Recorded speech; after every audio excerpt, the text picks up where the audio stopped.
All right, welcome to another episode of Swing Angry Live with special guest DK Willardson from Hitting Tech Inc. DK has introduced the Quant and a special website called Swing Graphs to the hitting community. DK, thanks for joining us tonight. Oh, great. Thanks, Brandon. Thanks for having me. Yeah, man, without a doubt. DK has been behind some really good swing path information that he's been sharing out on Twitter. And he's written a book, got the book right here, Quantitative Hitting. He's designed a new tee called the Quant Tee. So I'm going to let DK kind of introduce himself and get us rolling on how he got into all of this stuff. Yeah, well, thanks, Brandon. It's a long, convoluted story, and I'll try to spare you a lot of the details. But my background is investment management and analysis, and my son was got into baseball, and so those two paths kind of merged. And I was looking at a lot of video when he first started playing, so I've always been kind of a mechanics nut. Whether it was tennis or golf or whatever sport, I just kind of geeked out on the mechanics side of things, and so I was spending hours upon hours upon hours of looking at video about the baseball swing, and and then when Baseball Savant came out with all the data in 2015, that's when I kind of combined my analytical background with the with the video part, and I thought I found some pretty interesting things. And when I get online and start telling people, well, this is kind of what I'm seeing, it was just really interesting how when you're talking about video, people really use kind of what they think. Everybody would see something different based on their own experience, what they thought about the swing. And so I really didn't do anything until I was able to really prove everything out with the data. And then once I was able to do that, then I was able to go out and kind of make some headway and develop the tee. And so my son and I practiced on the tee for several years before I actually took it to the market. I think I started way back in about 2013 with the Quant tee. But anyway, that's kind of the background of how I got started, and and so it really was mostly focused on swing path. And so when you get into the data, kind of what the data shows about swing path that I thought was really interesting is that these professional hitters, they're using different combinations of angles for each zone, and which was crazy to me because I thought, well, it's not out there anywhere. Nobody's talking about using different combinations of angles to get the same attack angle. And so um, actually, if you go on our swing graph site, there's a tutorial there that you can kind of play around with all the 3D angles. There's basically three angles. There's vertical bat angle that you can see from the pitcher view, and then there's the explicit loft, which is kind of the angle of the plane from the catcher to the pitcher, and then there's the timing element of the bat as it travels along that plane. And so zero would be hitting a ball square to center field.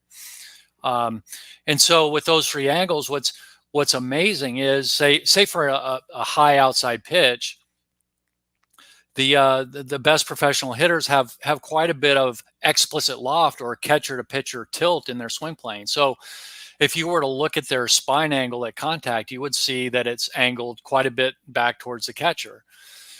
But if you look at a low inside pitch, it's a completely different set of angles that creates that attack angle. It's a combination of the vertical swing angle, and I guess I'm backwards on the video here, so I'm kind of messing myself up. But it's a combination of the vertical bat angle plus the timing element, and so a spine angle for a low inside pitch is almost straight up and down, but the hitter is still getting the same attack angle by going vertical and hitting that ball early. So to me, that was very interesting because I had no idea that they were using these different angle combinations to really get consistent results. So the whole thought of having a consistent swing was really a misnomer. I mean, you really needed different swings for different pitch locations to get consistent results. So that that was really, I guess, the main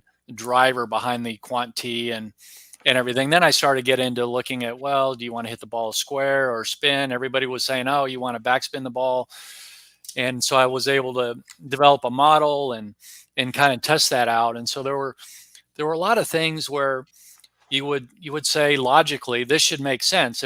If I hit the ball with more backspin, it will carry further.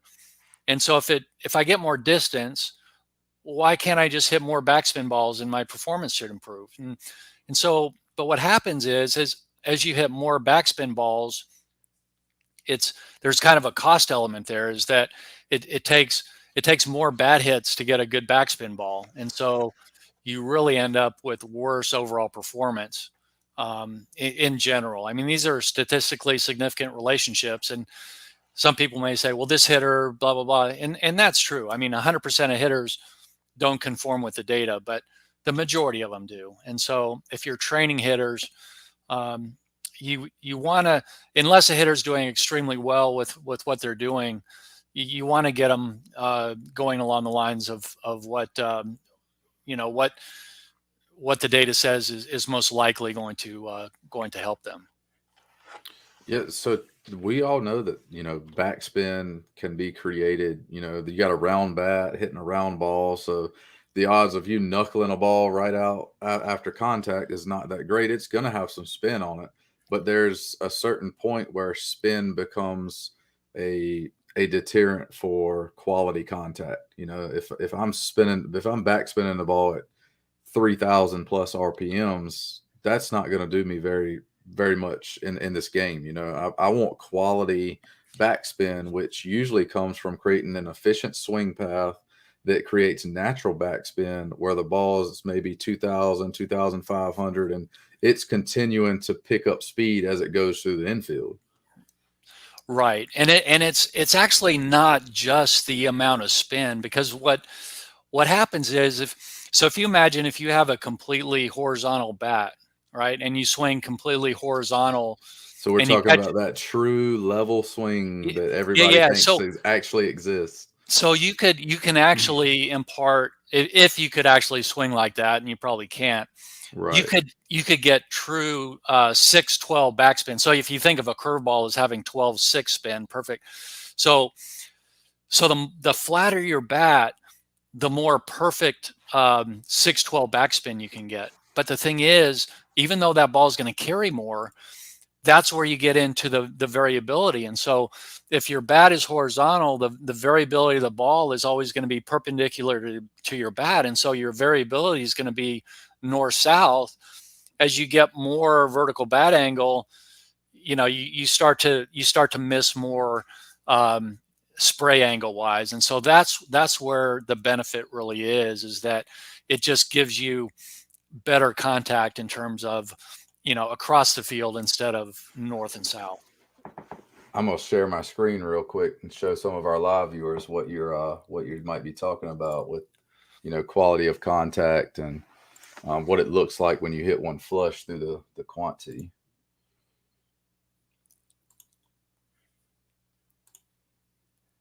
All right, so I don't know can you guys see that, or can you see that, DK? Yeah, I can see that.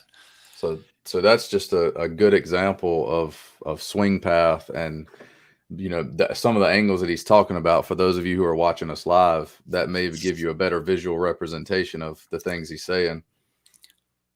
Yeah, so he's coming through there. He's picking that ball really clean off the tee. I mean, you can't even see those tees move. Exactly. That's some clean. I call that flush contact when I'm working with my hitters. That's pretty clean. And that ball is going to be, it's going to be spinning some. It's going to have a little bit of side spin on it. But that's the kind of contact you're looking for. That's a great example. So can you tell some of our listeners like how this could benefit, how training with this swing path data can benefit them in the game?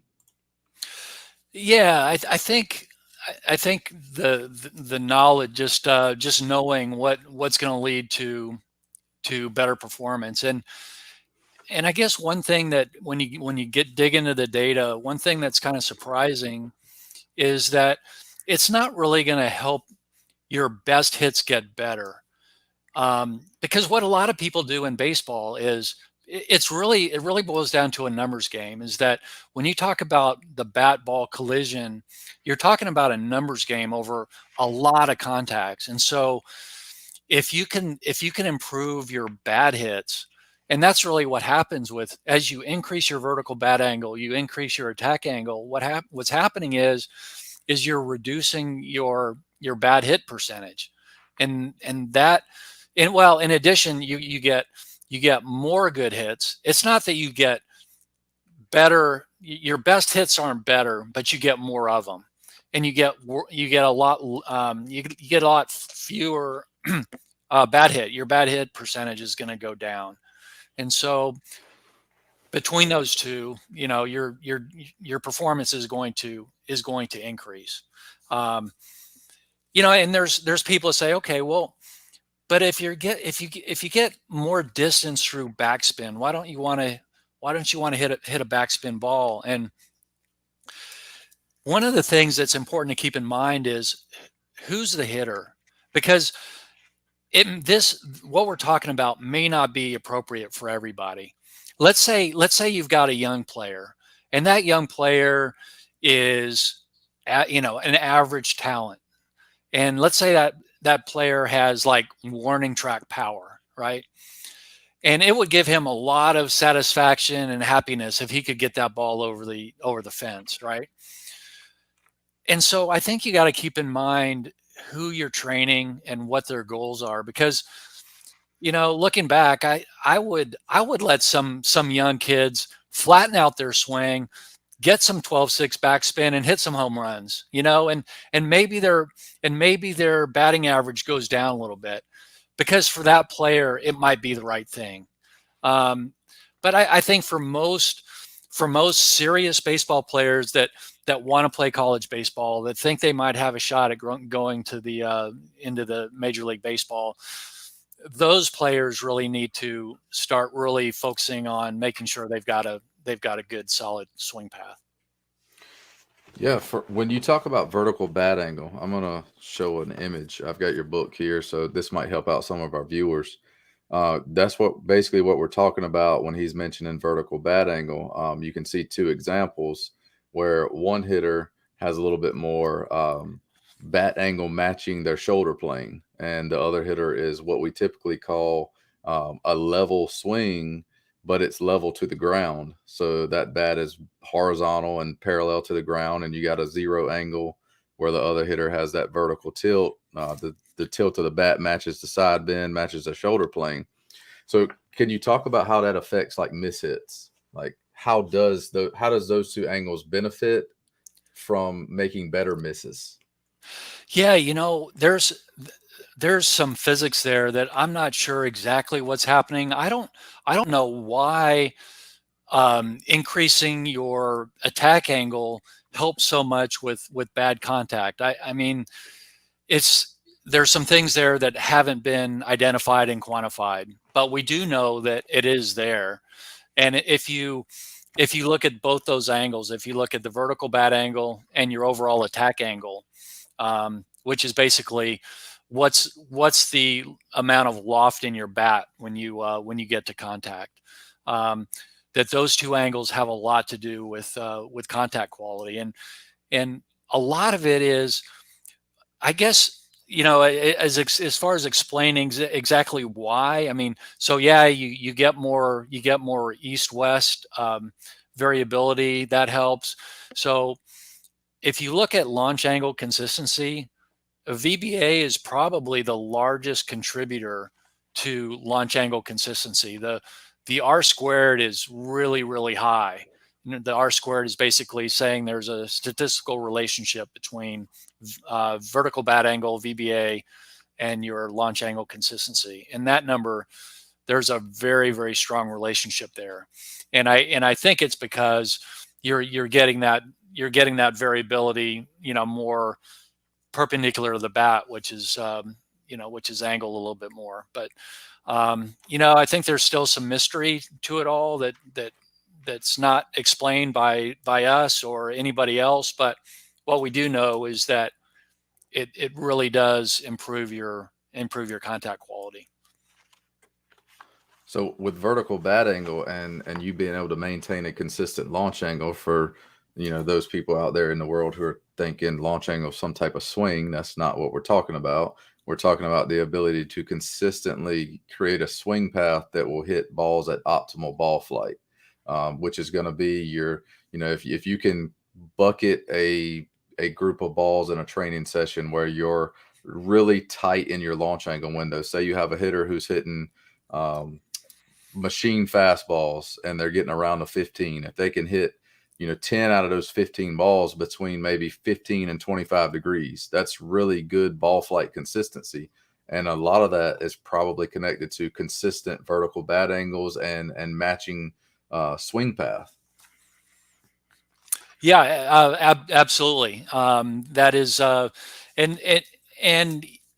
it's kind of a pain to measure, but if you can collect your launch angles and throw them into a spreadsheet and take the standard deviation, because the thing about baseball is that it's hard to differentiate between a player that's hitting, and if we just use batting average, between a hitter that's hitting 275 versus 320. I mean, it's just hard to see over time. And so the more that you can measure things and monitor those, it really can make a difference. So if you can get those angles, throw them in a spreadsheet and say, oh, well, my standard deviation of launch angle was 12, then you've got a base that you can, if you're making some swing changes and maybe it jumps up to 15 and you might want to say, well, what am I doing differently that's causing that number to go up? So it's a great number to keep track of if you really want to work on your swing path and just make sure you're not going down the wrong road. There was a professional hitter that I was involved with working with, and we were monitoring his standard deviation launch angle every day. And so I wasn't there at the facility, but I was tracking the numbers, and I told the trainer, I said, you guys need to go back and get to where you were yesterday because something happened to where his standard deviation launch angle really widened out. And so you need to get back to where you guys were and then work from there because something went wrong. And so they did, and they figured it out, and that player had an awesome year, and just absolutely killed it. But anyway, there's some things that you can measure that, and some more beneficial than others for sure. Can you tell our viewers how you're using standard deviation of launch angle? Like some of our viewers may understand that, but could you simplify that if you're say you're maybe a travel ball coach and you do have access to a hit track? So what am I looking at when I'm looking at a good standard deviation, and what does that translate to? Yeah, that's a good question. So a lot of it depends on the difficulty of what's coming in. So if you do soft toss, you should have a really low number. Probably, okay, let's start out on a tee, right? If you do standard deviation launch angle on a tee, your number should be 5, 6, 7 in there. That would be a good number for say a travel ball player. And then you go to soft toss. Then you're talking 7, 8, 9. You go to like a BP type pitching format, and a good hitter will be 9, 10, 11, 12 in that range. And then you go to a machine and, you're going to be 13, 14, 15. So it just kind of ratchets up as the pitch difficulty increases what you're measuring. So you can do any of those formats. And in fact, people say, well, if you're not training on live machine throwing 95, it's not doing you any good. But what we found is that even even in soft toss, and you really do want a moving ball. A tee, a tee is probably not as good for measuring this as a moving ball. So at least soft toss or BP type pitching. Um, but what's interesting is that if that number goes up in BP, it's going to go up in the game. And if it goes down in BP and your swing gets better, it's going to go down in the game. So even though the numbers aren't, it's still not apples to apples in each training category. You can train and improve and track it, whatever format you're training in. And when we're talking about a good standard deviation, we don't want that number to be high because we want it to be lower because that's showing more consistency, correct? Yeah, yeah. And so like the average for the pros in game, you're looking at a number of 20, about a standard deviation of 26. So as you go into live pitching, it's going to get a lot higher. So it just depends on the format, and the main thing is just to track where you're at and try to try to get it improve it over time. So Joey Votto, I'm looking at your book right now, and I'm looking at average vertical bat angles, and Joey Votto's average vertical bat angle is like negative 37 degrees. Right. And he had the lowest infield fly ball percentage rate. And there was actually, I think, an article written about Joey Votto, like over the course of so many ABs. I think he had like one infield fly ball in a huge number of at bats, which was kind of crazy when you looked at that.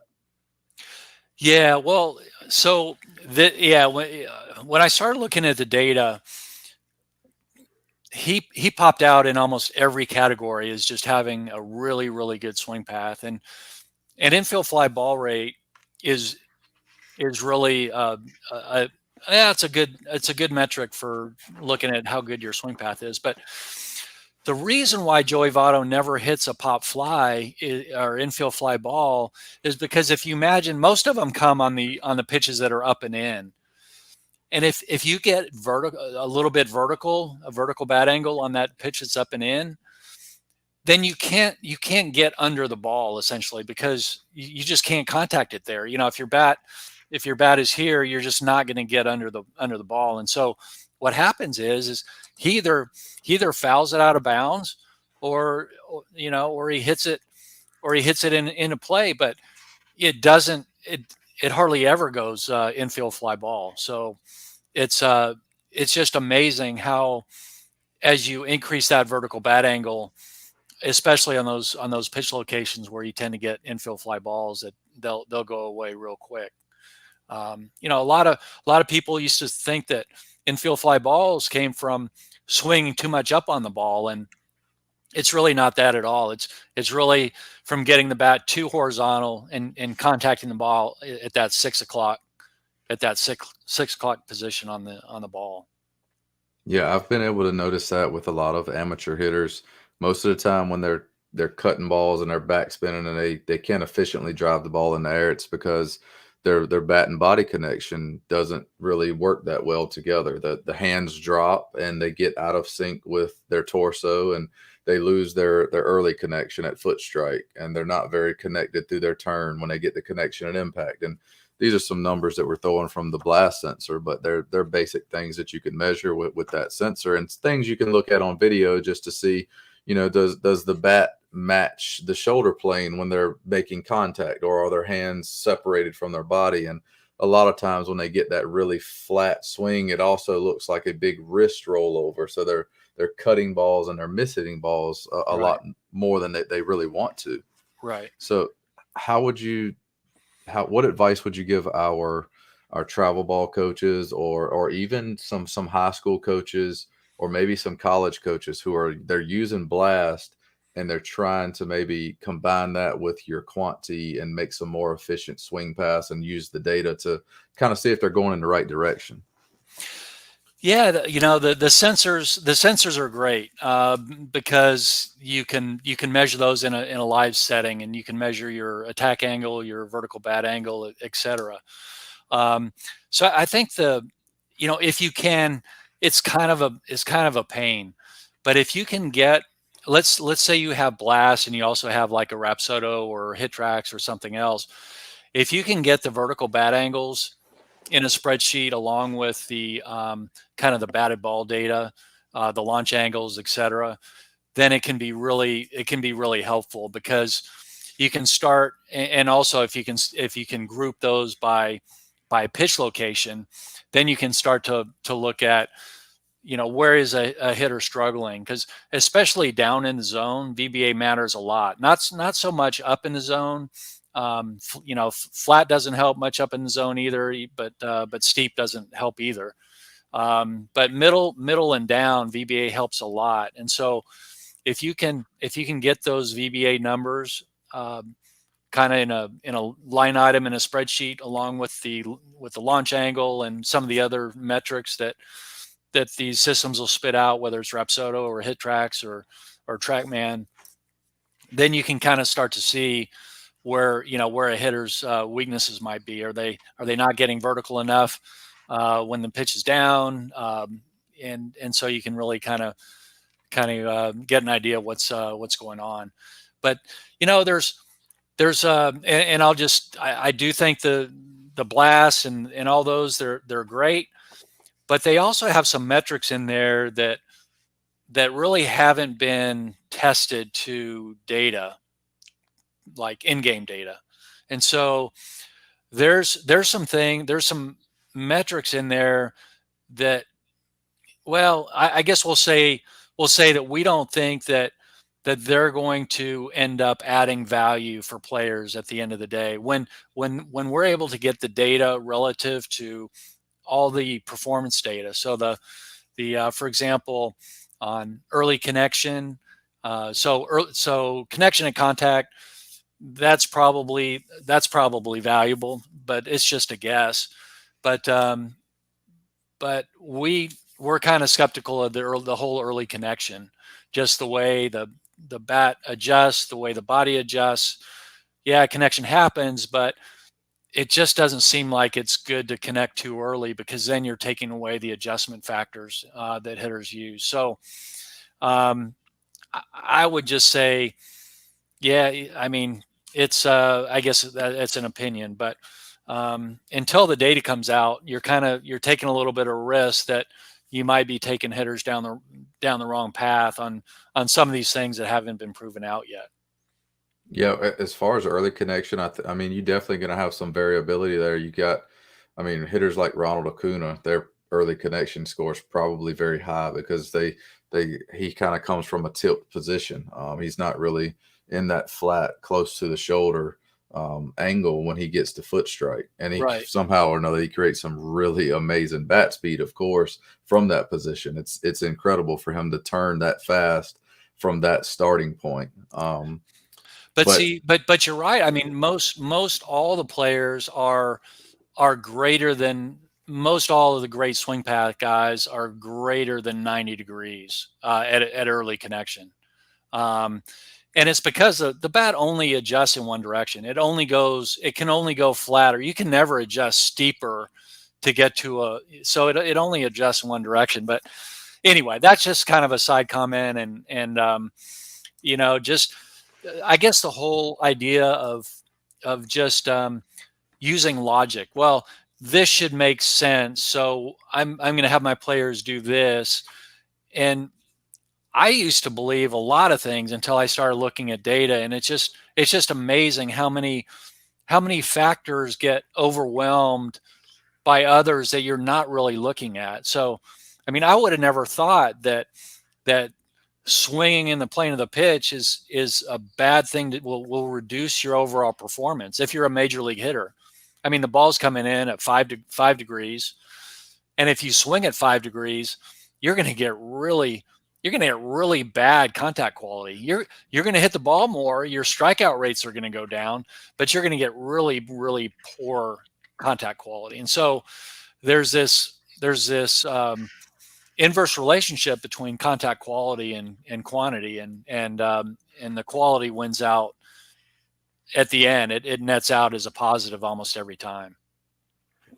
how would you say that hitters could benefit from training the swing path that the Quantity provides? Like, how would you suggest they implement using the Quantity in their development? In terms of like just training on the quantity. Yeah, yeah. What would you suggest? If you have a middle school hitter, high school hitter, and then maybe a college or professional hitter, like what benefits would they get from using the Quantity, and how is it more beneficial than using just the traditional tee? Yeah. So number one, I think when you set the ball in there and you set the angles that you're looking for, it it simplifies everything. So it gives you kind of a visual of all the complexity that goes into the swing path, and it's just one simple, kind of like the picture you put up a second ago with the hitter. It's just one simple resulting angle that you just swing the bat through that through the bar and get good contact. And so if you're using a regular tee, what happens is that players want to get more horizontal so they don't hit the tee. Um, but I would say there's a lot of things that you can do on the quantity to really, if you really want to get you really detailed on your training, and that is have a coach throw a hitter some balls. How are they doing in each zone? How's the launch angle consistency in each zone? And so you come back and you say, oh well, you'll Joey, your pitches that are middle in, are you're kind of spraying those up and down. Let's go back to the quantity and see how that angle should feel and how it should look. And then you make a few swings there, and then you go back to the live setting, throw some more balls, try to get that launch angle consistency a little bit better. And so you can go back and forth between training on the quantity and live pitching, and really get each zone kind of dialed in. So I'm gonna show another graphic for our live viewers that they can connect with, but you can kind of see the visual of the still image of the hitter coming through and matching the angles. And talk about a little bit about like what are those angles based on? Like when we're using the Quantity and we're picking, maybe middle, or maybe we're working low and inside, or whatever the location may be. What angles are we actually manipulating to create that path? You mean like where did they come from, or Yeah, where do they come from? How do they relate to like the path of the swing? yeah? So there's really two, and I guess I can't share my screen, but if you go to the swinggraphs.com, you can see a 3D representation of the swing, of kind of those angles. That it's easier to kind of look at. But there are two plane angles. So there's the vertical bat angle is really a plane angle, is if you look at from the pitcher view. And then the other plane angle is from the catcher to the pitcher. That's the same different the same plane but a different angle. And then the timing angle, the horizontal bat angle. But those three angles combine to really generate your overall attack angle. And so but as far as where those come from, what we're able to do is get those angles from some of the best hitters in the game. So it's going to be the guys that had the best swing pass, the Joey Vottos, Mike Trouts, those guys, and we kind of average those out, and where they were for each of those pitch locations, and that's how we came up with the targets, the target angles for what's built into the app. So there's the app that goes with the Quantity, and so it tells you exactly how to set it up, what angle goes well, where the vertical bat angle, all three angles are basically given to you. All right, I'm gonna try to share my screen real quick for our viewers, and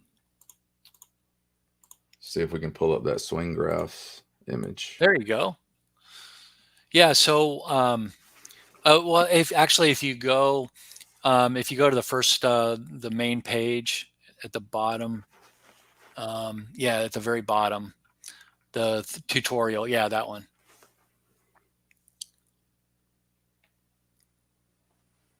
Yeah, so if you plug a number, plug in like 35 in the upper left-hand corner of the vertical bat angle. See, so that's a plane angle. Do you see how the graphic moved there? Yep. And now okay, so go to the far right box, explicit swing loft, and plug in like 10 degrees there. So those are the two plane angles. So the bat won't be on that plane the whole time, but it'll be like you were talking about, Brandon. It's gonna be a little bit steep to that. For most of the best hitter, it's gonna be a little bit steep to that plane starting out, and then it'll get on that plane as it gets to contact.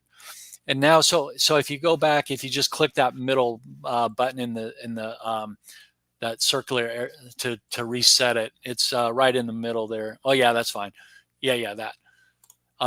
Yeah, and so now in the horizontal, plug in like 10 degrees there. And so that would be kind of a a typical angle combination. But you can see down below how those shake out and actually give you. So that's an attack angle of 16. So 10 of that is coming from the catcher to pitcher tilt in the swing, whereas the other, what is it, 6 degrees is coming from the combination of being vertical and hitting the ball out in front. Yeah, so for our viewers, or the way I'm understanding, the horizontal bat angle is basically like your timing, where you want your barrel to be in its swing path relative to the front of home plate, kind of. Are you catching that ball out front? Are you catching that ball a little bit deeper in the path of your swing? Is that kind of simplifying horizontal bat angle, or That's am I off a little bit? No, that's exactly it. And what's interesting about the data is that going in, I thought, well, hit the ball where it's pitched, right? And that's pretty much the case. But if you look low and away, hitters can actually improve their performance by not taking that ball low and away so much down the right hand sideline. So like who is it? Mike Trout is one of the best hitters low and away. And if you look at where those guys that are doing well in that zone hit that ball on the field, a right-handed hitter is going to be hitting that ball more towards like the second baseman, more so than down that line.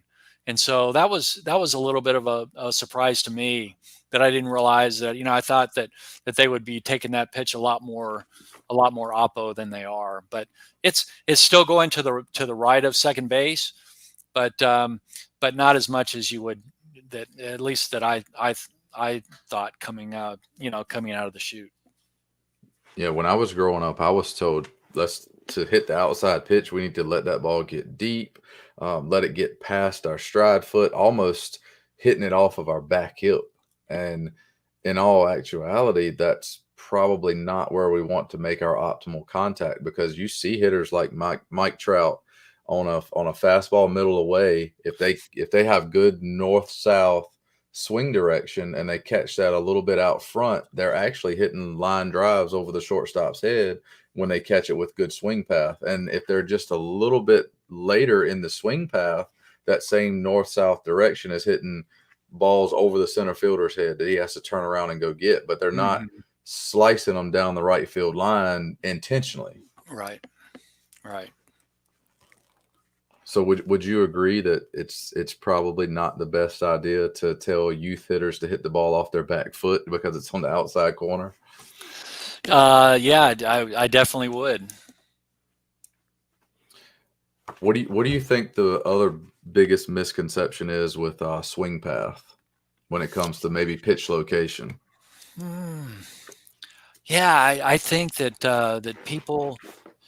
Well, I'll tell you one issue that I think is a potential problem for, or it could be a problem. Okay, so hitters need all these different angle combinations to get to these different pitch locations, right? And you start to think, well, how did they learn that? Because if you look at almost every major league player, they're all they're all changing their angles in the same way. And so I guess the concern I have is that if you've got a coach, and let's say you tell a player they need to move their spine angle in a certain way, right? So you give them kind of I call it a hard code. You give them a hard coded solution that they need to implement. But how does that impact that variability? So if they're thinking, well, I've got to do this with my spine, but yet their spine angle on a high outside pitch is going to be completely different than a low inside pitch. And so how are they able to implement that and still have the variability to get to get in the right positions in the different zones? And the more you can make, and that's where I think the quantity helps, is that the more you can make the subconscious make the changes in the subconscious, I think the better off you're going to be, because the more it's in the front of your mind, conscious side, it's just going to interfere with the adjustability of everything. And so I think that's one caveat that coaches really need to pay a lot of attention to, is that they don't overprogram hitters to that end up taking away some of the variability that hitters need, to get these different pitch locations.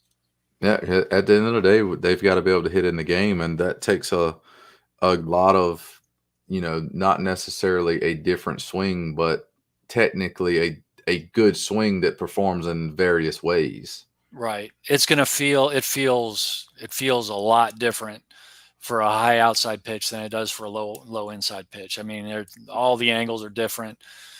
The spine angle is different. It's really different. What do you think the biggest challenge would be for a youth hitter who might be working with the quantity for the first time? Well, biggest challenge. I mean, I think it's pretty simple. I mean, setting it up right out of the box, it might take you a few times to kind of get familiar with setting the angles. Um, but after you do that for a few times, it's not too bad. Um, but uh, but I think due to the simplicity, it's not too difficult. I don't know. You've done a lot of work on it. I don't know what your thoughts are on that.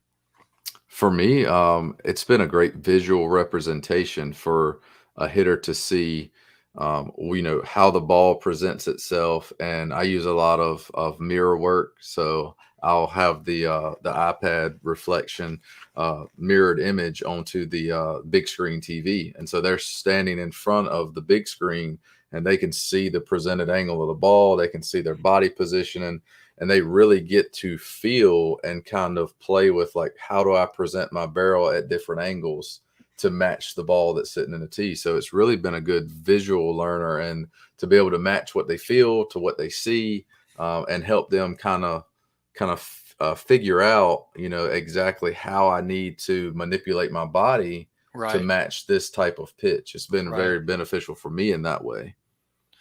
Yeah, it's kind of like teaching hitters how to fish, right? Once they kind of get understand how the different angles work and the different pitch locations, they're able to kind of take that into a live game situation. Um, but I've had some people say that they really like how when the ball's presented, the two tees that are opposing really gives you a sense of where your body angles kind of need to match that, as you get into the contact area. And guy from a professional team said, "Man, when I swing on, I just feel like I want to get my body on that angle, on that same line of those tees." And so yeah, it's just that kind of feedback is um, probably get more from people like you that are actually out there using it in the field, and what Yep. what you guys like it for. it's been instrumental for me working with hitters who are too handsy. They may have a real knob down push pattern and they get their wrists rolling over a lot. So it's been real beneficial for me to work with those hitters so they'll get more behind the baseball or behind the softball and stay on the swing path through contact and keep the arc of their swing more pure, for a lack of a better metaphor. Yeah, yeah, absolutely. Well, talk a little bit about your Swing Graphs website and what features it has and how our audience can benefit from that.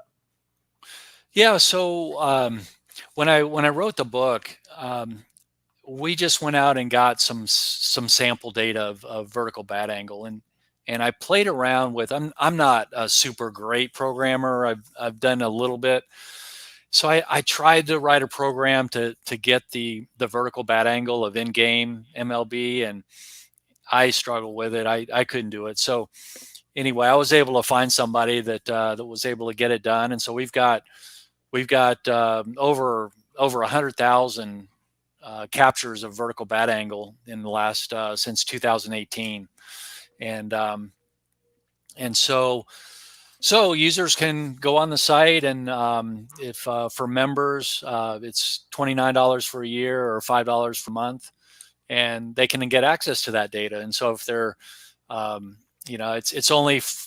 only data we have is for major league players. And so if whether they're playing fantasy baseball or there's some MLB teams that they don't pay for the super expensive the Kinetrax and all that, which are millions of I don't know how much they are. They're very expensive.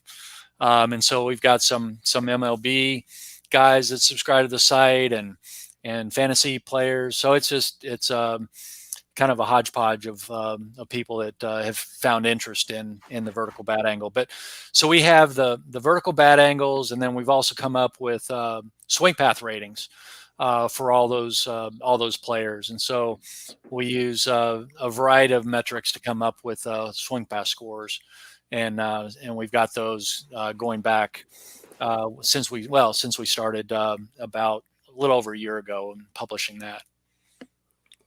Who would you say the top swing path scores are in MLB right now? If you were a hitter who wanted to study somebody's swing and you're going to use Swing Graphs data, where would you start? Well, if you look at who we've got, who has the highest guys with the highest scores right now, Joey Votto still is way up there.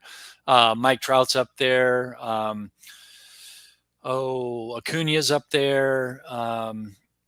So there's yeah, and then you can get a lot of information from the guys on the other side of the coin, the guys that have really really bad swing pass, and boy, we've tried to reach out to some of those people that like Mikhail Franco. His swing path is absolutely terrible, and he's going to play himself out of the major leagues here, and we're trying to contact him and say, hey, I think we could help. Our T could help you, and so there's those opportunities as well. But as far as for hitters looking for for models, there's a lot of great swings out there. The ones I mentioned and others as well. Well, DK, I appreciate you jumping on with us tonight. Your T has been transformational for helping my hitters make connections with visual learning, feel their body, and just allow me to better explain the sequence of the swing and how swing path really needs to translate to different locations in the zone, and getting that north to south swing and the vertical bat angle on the inside pitch and being able to amplify beating the pitcher when necessarily the pitcher beats us by having optimal swing path. So before I let you go, I want to open the door for you to kind of leave any other information or give us any other information that you feel like is valuable, or any advice that you think our audience needs as they pursue maybe your book or looking into Swing Graphs or maybe even purchasing the T and using it in their development. Yeah, well, I really appreciate you having me on. It's I think you've got great content, and I always like to hear stories of players that are that are having a lot of fun performing well in baseball or softball, with the tee helping them in that endeavor. We get a lot of emails and really excited parents on the improvement, and so that's worth a lot to me, that that these kids are really enjoying the game with with the help of that. But to answer your question, I think it's going to be really exciting over the next few years, because what's going on is, so you've got a handful of teams that they now have three-dimensional data on every body part, the bat, the swing path, everything. And so in a very short period of time, they're going to know exactly what works. I mean, for the majority, there's always going to be, and this is where guys like you come into play and really have to figure out, well, how do I get this mechanic in this particular player, and does it even belong there in the first place? And so there's a lot of that. But in terms of just generally, does this work for players? Does this work for players in general or not? You're going to have so much information. Well, I mean, there's not going to be a lot of information because the MLB teams are going to guard that.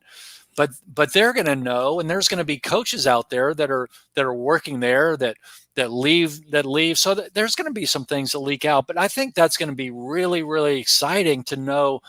I mean, all these debates on Twitter, you could basically answer every one of them with this data that is being captured now. And to me, that is just phenomenal. That I mean, people are going to argue until they're blue in the face, and you show them facts, and they're still not going to change their mind, right? But still, it's theoretically it could answer every question about, is this a good thing? Is this not a good thing? And because so many times there's not just plain good things and plain bad things. I mean, exit velocity may be the closest, but as you see in the data, there's so many offsets, so many things that you wouldn't expect to be there. But I think that's going to be really exciting to kind of know. Eventually, we're all going to know what exactly correlates to performance in terms of the biomechanics and swing path and every little detail you could ever want to know. So that's just kind of an aside there, but I think that's going to be exciting. This is awesome, man. Technology is always evolving, and it's making our ability to make hitters better. Pitchers always seem to be ahead of us for some reason, but that's the argument for another day. But the advancements that you've made, and the information that you're sharing I think it's beneficial to everybody in the hitting industry. So I would recommend definitely check out the Swing Graphs website and take a look at the Quantitative Hitting book, and definitely take a look at getting the tee and implementing it with your hitters, because it's been beneficial for me. If anybody does want to check out the book or look into the tee, where can they go to contact you, or where can they go to find those resources? Yeah, so you can go to either hittingtech.com, and there's links to both those, or you can go to quantt.com or swinggraphs.com. Any of those three will get you the right place. Well, for those of you who are viewing right now, at the end of the show, it'll be available immediately for replay on all popular social media platforms, Facebook, YouTube, Twitter, and it'll also be available on the website, bmatthewsbaseball.com, for immediate replay. And the edited podcast version will be available in a few weeks. So DK, man, I just want to thank you for jumping on and sharing all the great work that you're doing in the hitting community. I just kind of reached out to him this week, and he jumped on at a moment's notice. So I can't thank you enough for jumping on, man. Oh, thank you. It's been a pleasure. Thank you, man. Take care. Okay, you too.